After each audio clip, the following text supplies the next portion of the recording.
Bonjour tout le monde, comment allez-vous aujourd'hui?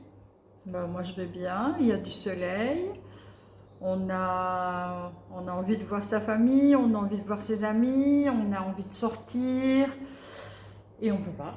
Et on peut pas parce qu'on n'est pas à la fin de ce confinement, que ça va durer certainement encore un petit moment. Alors une chose qui nous est par contre super autorisée, c'est de nous faire plaisir.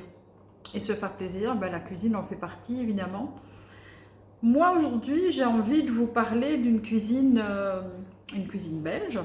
Vous avez pu constater que j'aime bien la cuisine un peu terroir et surtout la cuisine de la ménagère. On n'est pas des chefs cuistots, on est des petites ménagères. J'essaye d'adapter les recettes à ce que tout un chacun, même les enfants, puissent faire la recette avec vous. Donc aujourd'hui, on va travailler sur une recette qui peut se faire de deux façons. Alors, la première façon, la recette peut se faire avec du poulet. Ça s'appelle dans ce cas un waterzooi de poulet. Alors, qu'est-ce que le waterzooi? Le waterzooi, c'est un plat qui est flamand. Donc, le nord de la Belgique, on est à la mer du Nord, toutes les communes frontalières de la mer aiment beaucoup ce plat. Logiquement, il se fait avec du poisson, mais il est adapté évidemment au fil du temps, comme beaucoup d'autres recettes. Et donc, elle peut se faire au poisson ou au poulet. Aujourd'hui, on la fera au poulet parce que moi, je suis amateur de poisson, pas mon mari. Donc, j'adapte aussi pour faire plaisir à tous les membres de la famille.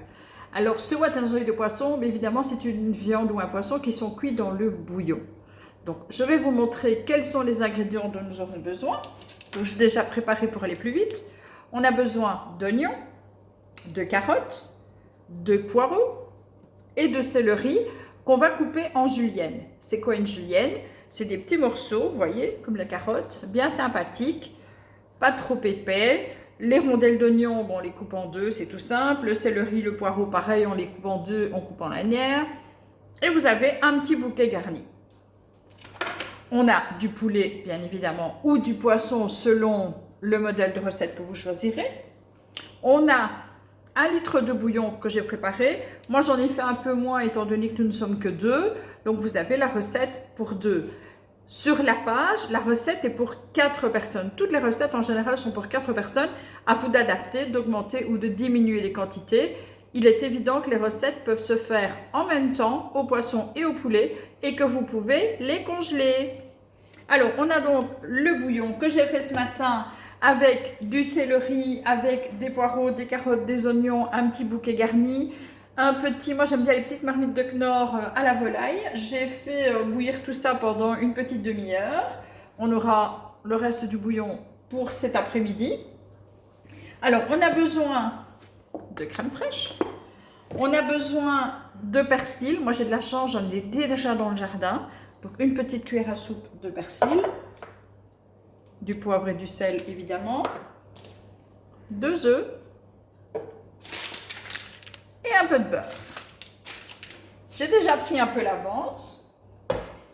J'ai commencé à cuire, regardez, des petites pommes de terre entières épluchées qui accompagneront évidemment le waterzooi. C'est l'ingrédient le plus adapté pour accompagner et le plus traditionnel en tout cas pour accompagner le waterzooi, qu'il soit de poulet ou de poisson, c'est la pomme de terre typique à l'eau qu'on cuit avec du sel tout simplement. Alors j'ai préparé déjà le poulet en partie, c'est-à-dire que je l'ai déjà fait rissoler.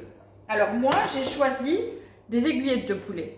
Ça peut être des cuisses, ça peut être le blanc, ça peut être les aiguillettes et pourquoi pas un poulet entier si vous êtes nombreux. Personnellement, j'achète mes poulets chez mon amie Sandrine à la ferme d'Ambise à Mavot et en fait, voilà, c'est vraiment un très bon poulet. Ce sont des énormes poulets, donc moi je les coupe en morceaux et une fois que je les ai coupés en morceaux, eh bien à partir de là, je les congèle en morceaux ou Sandrine me fait ça très bien parfois lorsque j'ai pas toujours le temps d'aller à la ferme directement. Alors, une fois que mon poulet, vous allez voir, c'est une recette qui est vachement simple. C'est la même chose avec le poisson. Donc, on fait exactement de la même manière. On fait revenir le poulet ou le poisson dans un petit peu de beurre. beurre de ferme hein, évidemment. On va y ajouter les légumes et le bouquet garni. Tout ça dedans.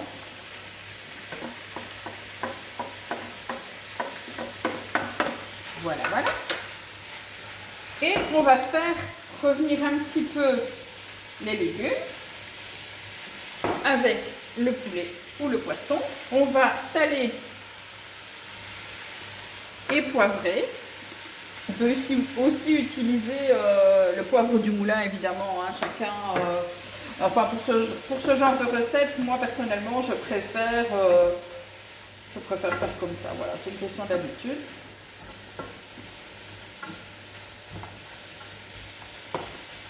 Voilà, voilà. Donc les légumes vont revenir assez vite puisqu'ils sont coupés de façon assez fine. Pardon. Et donc, on va pouvoir rapidement verser la totalité du bouillon qu'on aura choisi sur le tout.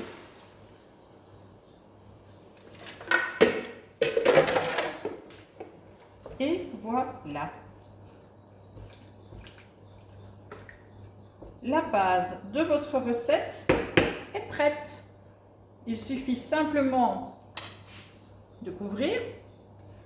On va continuer la cuisson des pommes de terre et on va cuire ça pendant environ 30 minutes.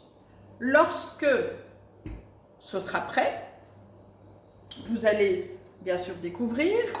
Vous allez mélanger 2 jaunes d'œufs, le jaune uniquement, avec un petit peu de crème fraîche, je dirais un demi-verre, allez, soyons généreux. On remet un peu de poivre, un peu de sel, on bat bien le tout, on ajoute dans la sauce, c'est ce qui va permettre de lier la sauce. Vous allez laisser de nouveau mijoter pendant 5-10 minutes et c'est prêt. Vous m'en direz des nouvelles, j'attends vos commentaires en dessous de la vidéo, vos questions. Et si vous avez une envie de recette que vous voulez voir en vidéo ou en direct, pourquoi pas, ou même en image, vous me le faites savoir, soit en message privé, soit sous cette vidéo. Bonne journée de confinement à tous et à très bientôt!